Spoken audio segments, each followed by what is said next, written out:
sous état d'urgence sécuritaire depuis juin 2022 en raison des attaques des groupes armés et autres criminels, les populations de la région des Savanes continuent de porter leur croix. Entre la pression de ces groupes armés et les raquettes des forces de défense et de sécurité, l'étau se resserre sur les civils qui ruminent leur douleur. Souvent pointés du doigt par les populations civiles, les militaires déployés dans le cadre de l'opération Khounjouar pour sécuriser la région sont régulièrement critiqués du fait des raquettes. À la mi-août 2024, cette question a suscité des débats houleux au sein de l'opinion à Nano. Plusieurs voix se sont indignées des agissements des gendarmes et policiers chargés de la sécurité sur les axes routiers. En mars 2024, Monseigneur Dominique Guibil, évêque de Dapahan, dénonçait les exactions, les tracasseries, et les brimades souvent infligées aux populations par ceux-là même dont la mission et le devoir sont d'assurer leur sécurité et de protéger leurs biens. À cela s'ajoutent les raquettes auxquelles se livrent certains agents des forces de sécurité aux barrages de contrôle ou aux checkpoints érigés sur les routes dans le cadre de la lutte contre l'extrémisme violent dans la région des Savanes. Cependant, l'écho de la voix du prélat et les doléances portées sont restés sans suite, loin des oreilles du palais de Forgues-Nassimbé.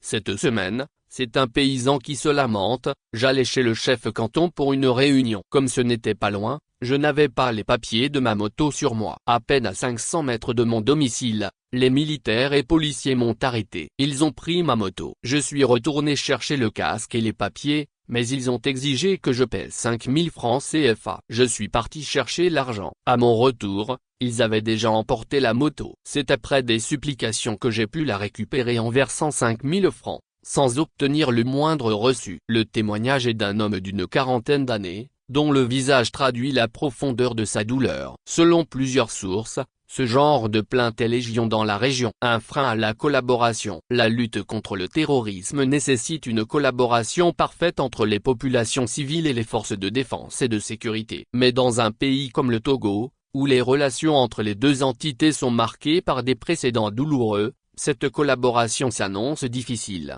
Si les populations, surtout en milieu rural, continuent d'être brimées sans la moindre compassion, cela risque de compromettre cette collaboration tant souhaitée. Tant que la confiance ne sera pas établie entre les populations et les forces de défense, la cohabitation ne sera qu'une façade. Les populations auront du mal à apporter leur pierre dans la traque contre les groupes armés. Chaque jour, les victimes de raquettes se comptent par dizaines et la grogne enfle dans le silence. L'état d'urgence sécuritaire prolongé, combiné à la précarité croissante et aux abus des forces de défense et de sécurité, alourdit un fardeau déjà insupportable pour les populations des Savanes. Ces pratiques, si elles persistent, risquent non seulement de briser toute confiance, mais aussi de rendre impossible la collaboration essentielle à la lutte contre les groupes armés et autres criminels.